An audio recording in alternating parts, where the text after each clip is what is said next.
erreurs. Alors l'État a-t-il failli? Et si oui, pourquoi, Lydie Massart? Moi, je dirais quand même que ça fait longtemps que l'État a failli en ce qui concerne les services publics. Vous l'avez dit, 3 procureurs, 12 pour la moyenne de l'Union européenne, c'est 4 fois moins.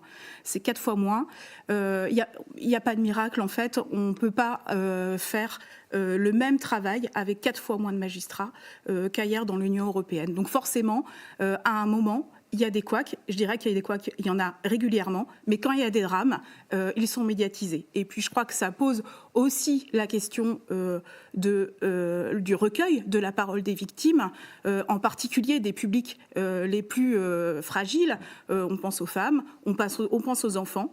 Il y a eu des protocoles qui ont été mis en place, je pense au protocole Mélanie par exemple, mais on doit encore s'améliorer sur ce sujet et aussi améliorer la communication entre les ministères, le ministère de la Justice et le ministère de l'Intérieur. J'ai dit tout à l'heure, je crois qu'on doit beaucoup travailler sur ces questions institutionnelles en France.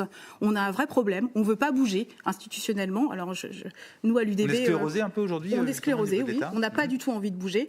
Nous à l'UDB, on parle beaucoup des questions institutionnelles parce qu'on le voit avec le drame de la petite Liana. La question institutionnelle, ça n'est pas qu'une question d'administration et de service public, c'est une question de vie quotidienne, de sécurité des personnes. Et je crois qu'à un moment donné, les ministères doivent se parler, doivent travailler ensemble et ne doivent pas travailler en silo.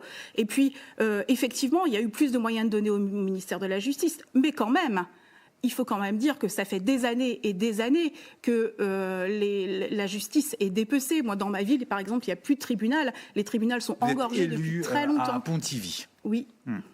C'est pour rappeler en fait. Oui. Donc il y a quand même un problème aujourd'hui en France.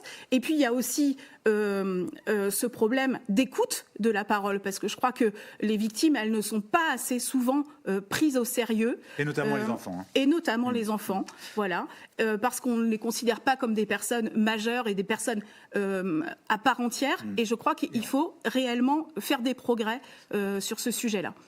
Moi, je pense que la question des moyens, elle est quand même fondamentale. J'entendais en venant une émission où on disait que sur le numéro de téléphone, le 119 par exemple, il n'y a que 40 personnes en France qui répondent au téléphone et ça ne fait que 16% des appels qui aboutissent.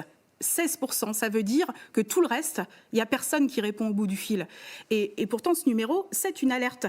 C'est un moyen simple pour les enfants qui existent depuis longtemps de se manifester, de manifester les violences qu'ils peuvent subir. Eh bien, je crois que là, déjà, on a des choses à travailler. Et ça, c'est vraiment une question de moyens. Et c'est la responsabilité de l'État, à un moment donné, de mettre à la disposition... Sauf que l'État n'a plus de moyens non plus. Oui, on est d'accord, mais l'État doit redéfinir ses priorités. Et peut-être d'ailleurs que l'État doit se concentrer sur ses priorités régaliennes. Et je crois que la justice et la sécurité des enfants en est une.